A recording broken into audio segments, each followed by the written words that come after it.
Hi. So first civil services కోచింగ్కి వచ్చారు. ఎంత జర్నీ స్టార్ట్ అయ్యి ఒక 8 నెలలు అయిందా? సుమారుగా 8 నెలలు అయింది.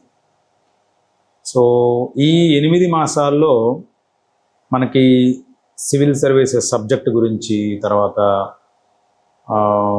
ఆప్షనల్ సబ్జెక్ట్ గురించి రకరకాలుగా మాట్లాడుకోవటం జరిగింది.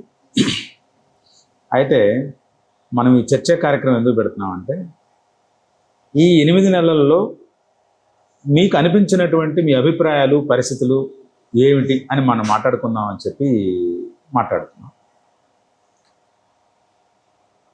కొన్నిసార్లు మనం తీసుకున్నటువంటి అభిప్రాయం కరెక్టా తప్ప అనేటువంటి పరిస్థితి కూడా మనకు వస్తుంది. ఓకే, నేను పొరపాటున వచ్చానను, ఏది ఎవరో చెప్తే వచ్చానను, లేకపోతే ఇది మనకు సంబంధించింది కాదను, ఏదో ఒకటి అనుకోవటం అనేటువంటిది జరుపుతూ ఉంటుంది. లేదా నేను బాగా ఒక రకంగా అనుకొని వచ్చాను, వేరే రకంగా అని రకరకాల ఇష్యూస్ ఉంటా ఉంటాయి. సో దానికి సంబంధించి మనం మాట్లాడుకుందామని ఈ చర్చ కార్యక్రమం పెట్టాము.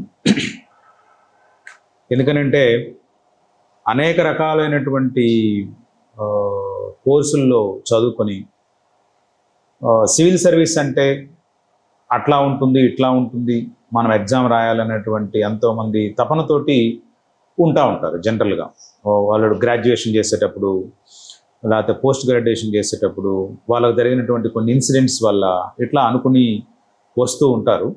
సో వాళ్ళందరికీ కూడాను యాజ్ ఎ గర్ల్ స్టూడెంట్స్ మీ యొక్క ఫీలింగ్స్ ఏంటి అనేటువంటిది చెప్తే, సో దట్ వాళ్ళకి ఒక చుక్కానిలాగా మనకి ఇలా ఉంటుందేమో, ఇలా పరిస్థితి ఇలా ఉంటుందేమో అని చెప్పి అనుకునేదానికి వీలుగా ఉంటుందన్న ఉద్దేశంతో ఈ కార్యక్రమం మనం మాట్లాడుతూ ఉన్నాం.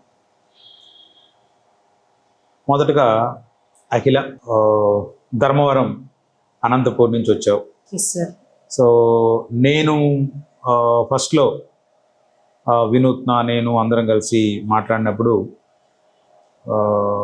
మీకు ఒకటి చెప్పుంటాను నేను. సో ఇలాగా మీరు చేయాలి, ఇలాగా మీరు చేస్తే మనకి ఇలా ఉంటుంది పరిస్థితి అని చెప్పి మోటివేట్ చేసేదానికి ఒక 8-9 మాసాల క్రితం మనం మాట్లాడుకున్నాము.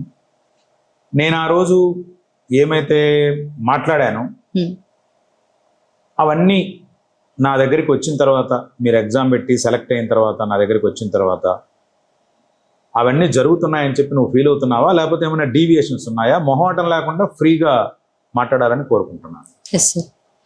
Good afternoon sir. First of all thank you sir, నన్ను సెలెక్ట్ చేసి ఇక్కడ దాకా తీసుకొచ్చినందుకు. అండ్ డిసిప్లిన్ ఉంటే ఖచ్చితంగా మనం ఏదైనా అచీవ్ చేయగలన్న కెపాసిటీ నాకు వచ్చింది సార్ ఇక్కడ వచ్చాక. ఈ 9 months, ఈ 6, 7, 8 months నాకు ఏమనిపించిందంటే, మేము చేస్తున్నాం కానీ ఆ పర్ఫెక్షన్ అనేది ఎక్కడ ల్యాగ్ అయినది నేను లాస్ట్ ప్రిపరేషన్కి ఈ ప్రిపరేషన్కి నేను తేడా గమనించాను. అండ్ ఎక్కడ ల్యాగ్ అవుతున్నాను, నా లోపం ఏముంది, నా డిఫెక్ట్ ఏంటంటే నేను క్లారిటీగా అబ్జర్వ్ చేయగలిగాను. అండ్ నా కాన్సెప్ట్ బిల్డింగ్ సార్, ఆ ముందు చదివిన దాని కాన్సెప్ట్కి ఈ కాన్సెప్ట్కి చాలా డిఫరెన్స్ ఉంది. ఇంటిగ్రేషన్ మెయిన్గా ఆంథ్రోపాలజీలో అండ్ వేరే సబ్జెక్ట్ జిఎస్లో ఫస్ట్ మెయిన్స్ ప్రిపరేషన్ నేను సరిగ్గా చేయలేదు సార్ ఇన్ని రోజుల నుంచి. నా ల్యాగ్ ఎక్కడుందంటే ఫస్ట్ మెయిన్స్ ప్రిపరేషన్ సరిగ్గా జరగలేదు, మెయిన్స్ ప్రిపరేషన్ సరిగ్గా జరగలేదు సార్. అసలు ఇంటిగ్రేట్ ఎలా చేసుకోవాలనేది నాకు తెలియదు. GS 1కి 2కి 3కి ఇలా ఇంటిగ్రేషన్ ఉన్నదని నేను ఈ రోజు ఇంకా క్లారిటీగా తెలుసుకున్నాను చెప్పాలంటే. లైక్ PDS ఆంథ్రోపాలజీలో కూడా రీజనలిజం అనేది ఇలా ఈ విధంగా తీసుకోవచ్చు అన్న విషయం కూడా నాకు క్లారిటీగా తెలియదు సార్. అలాంటిది నేను ఈజీగా అర్థం చేసుకోగలిగాను. సో దట్ మాకు బర్డెన్ అనేది తగ్గుతుంది. ఒక్కొక్క పేపర్కి సపరేట్గా చదవకుండా ఒకేసారి హోల్ హార్టెడ్గా టాపిక్ చదువుకుంటే ఎస్ సార్. తర్వాత ఇంకా ఏమనుకున్నానంటే సార్, డిఫెక్ట్ చదవడం కాదు, ప్రాక్టీస్ చేయలేదు సార్. నేను ఇన్ని రోజులుగా ప్రాక్టీస్ లేదు సరిగ్గా, రాయొచ్చులే అన్న కాన్ఫిడెన్స్తో నేను సరిగ్గా ప్రాక్టీస్ చేయలేదు. కానీ ప్రాక్టీస్ అనేది ప్రతిరోజు ఇంపార్టెంట్ అని తెలుసుకున్నాను. పంచువాలిటీ ఇంపార్టెంట్ అని తెలుసుకున్నాను. అంటే మనం రోజు ఆన్సర్స్ రాసే కొద్దీ, అంటే నీకు ఈ రోజు ఆన్సర్ రాయటం అనేటువంటిది మల్టిపుల్ చాయిస్ క్వశ్చన్స్ లో పెట్టడం అనేది ఒకటి, అది మనం ఎట్లా చేస్తున్నాము.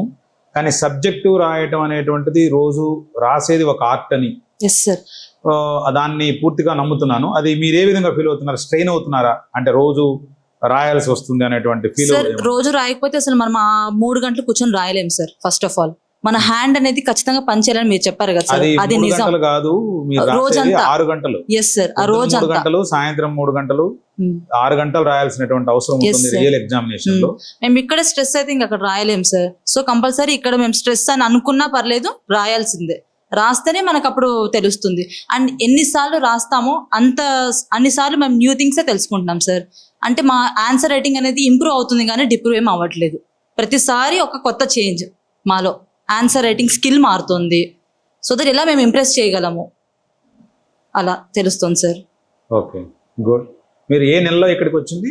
సార్ మేము అక్టోబర్ లాస్ట్ 30 ఆ టైంలో వచ్చాం సార్. 28-30. అక్టోబర్ 28 ఆ Yes, ప్రాంతంలో sir. వచ్చారు. ఇప్పుడు జూలై.